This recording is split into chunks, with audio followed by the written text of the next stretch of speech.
Let's begin by understanding the meaning of tax. Article 366, 28 of Constitution of India define the term taxation. इस article में जो है taxation के बारे में डिफाइन किया गया है.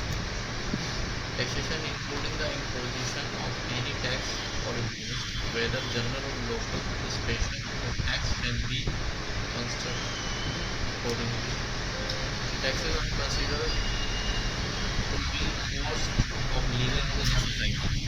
तो टैक्स जो होता है वो क्या होता है, किसी सोसाइटी में रहने की एक कीमत होती है ना, जो आपको पेड करनी होती है. Taxes are levied by the government. Tax कौन लगाता है? गवर्नमेंट लगाती है. To meet the common welfare expenditure of the society.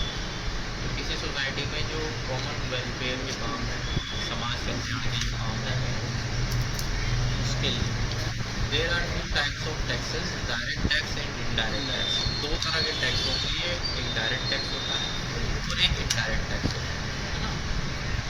If tax is give directly on the income और वेल्थ ऑफ ए पर्सन, अगर किसी पर कोई टैक्स उसकी इनकम पर या उसकी वेल्थ पर लगाया जाता है, then it is a direct tax. One, the person who pays tax to the government cannot recover it from somebody else. ये टैक्स जो डायरेक्ट लगाया जाता है, ये क्या है? इनकम और वेल्थ ऑफ ए पर्सन. तो किसी की वेल्थ पर या इनकम पर जो टैक्स चार्ज होता है वो होता है direct tax. The person who pays the tax to the government cannot recover it from somebody else. ये टैक्स जो है डायरेक्ट टैक्स, खुद कोई जिसके ऊपर चार्ज होगा वो खुद डायरेक्टली ही जमा करेगा, किसी और को नहीं देगा ये टैक्स, है ना. The burden of direct tax can not be shifted. ये इसका बर्डन शिफ्ट नहीं होता है. और इसका एग्जाम्पल है डायरेक्ट टैक्स का इनकम टैक्स, जो हम पढ़ेंगे, है ना. अच्छा, दूसरा होता है indirect taxes. If tax is levied on the price of a good or service, किसी गुड्स पर या किसी सर्विस की कीमत पर जो टैक्स चार्ज होता है, then it is a indirect tax. तो इसे indirect tax बोलते हैं. Goods and service tax or custom duty. In the case of indirect taxes, the person paying the tax passes on the incidence to another person. तो यहाँ पर ये tax का burden shift हो जाता है ना. आप किसी और को देंगे, वो जमा करता है गवर्नमेंट. अप्रत्यक्ष रूप से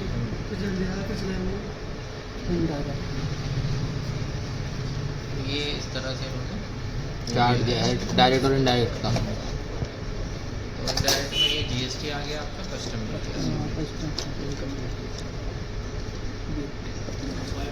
वाई आर टैक्सेस लीव. तो टैक्स क्यों लगाए जाते हैं? The reason for levy of taxes is that they constitute the basic source of revenue to the government. तो ये एक गवर्नमेंट का एक बेसिक सोर्स होता है, रेवेन्यू होती है इसका गवर्नमेंट की. Revenue to rest is utilised for meeting the expenses of government like defence, provision of education, health care, infrastructure facilities like road, dam, etcetera. तो जो चीज़ें जैसे बनती हैं, कोई कहीं पर कोई स्कूल बन रहा है गवर्नमेंट का, कहीं हॉस्पिटल बन रहा है ना, कहीं इंफ्रास्ट्रक्चर में काम हो रहा है, कहीं रोड बन रही है, डैम बन रहा है, या कहीं कोई और वॉल बन रही है. तो ये सब चीज़ें जो होती हैं, ये सब उसी टैक्स के पैसे से बनाई जाती है.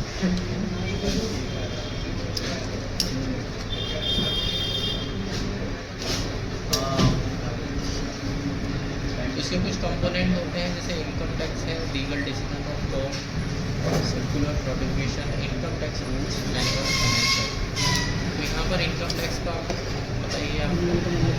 लीगल डिसीजन का मतलब होता है जो कोर्ट में किसी केस होता है, वहाँ पर उसमें जो डिपार्टमेंट और टैक्स पेयर के बीच में जो केस होगा, ठीक है, उसमें अगर कोई टैक्स पेयर उसको उसके फेवर में चला जाता है केस, तो फिर आगे उसकी बेसिस पे आप अलग डिसीजन ले सकते हैं किसी और केस, है ना. ठीक है. इनकम टैक्स रूल का मतलब ये होता है कि आपको उस टैक्स के अंदर काम कैसे करना है. काम करने का तरीका उसमें बताया जाता है क्या करना है आपको। सर्कुलर नोटिफिकेशन क्या होते हैं? ये नोटिफिकेशन होती है बीच बीच में डिपार्टमेंट तरफ से सूचना मिलती रहती है। जैसे आपने सुना कि भाई अब जो है सपोज मिल्क पे टैक्स लग गया, तो वो कौन सी डेट से लगेगा, है ना, गवर्नमेंट ने टैक्स लगाया तो कौन सी डेट से एप्लीकेबल होगा, तो इन नोटिफिकेशन से पता लगेगा। गवर्नमेंट नोटिफिकेशन इशू करेगी, उसमें डेट होगी, ठीक है, इस डेट से आपको मिल्क पर टैक्स चार्ज करना है। एनुअल फाइनेंस एक्ट थोड़ा नीचे देख लेते हैं।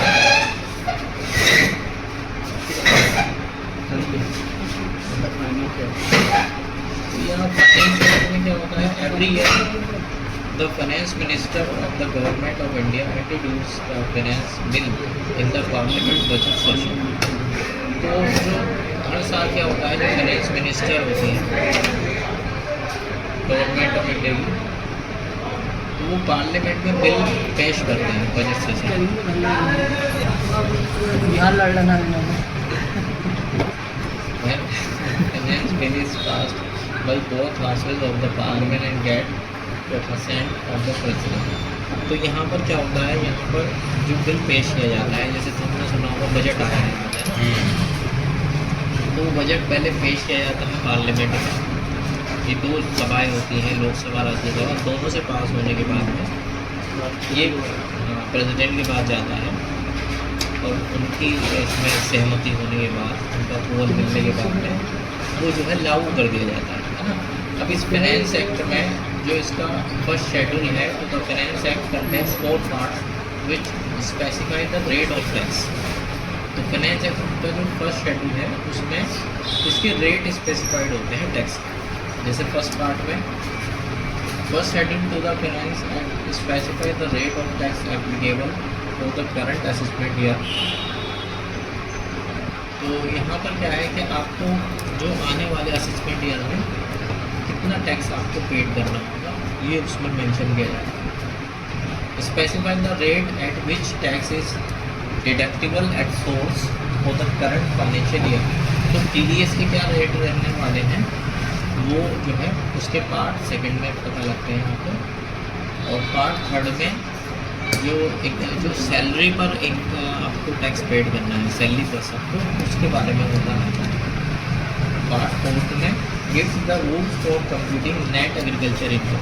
तो नेट एग्रीकल्चर इनकम पर आपको कितना टैक्स पेड करना है ना, यह टैक्स नहीं होता। नॉर्मली एग्रीकल्चर इनकम पर टैक्स नहीं है, लेकिन अगर आपका बिजनेस भी है, बिजनेस से भी इनकम है और एग्रीकल्चर से, खेती से भी कोई इनकम है, दोनों अगर इनकम होती है तब ये कहीं जाकर एक लिमिट क्रॉस होने के बाद में आपकी एग्रीकल्चर इनकम पर भी टैक्स लग जाता है, ठीक है।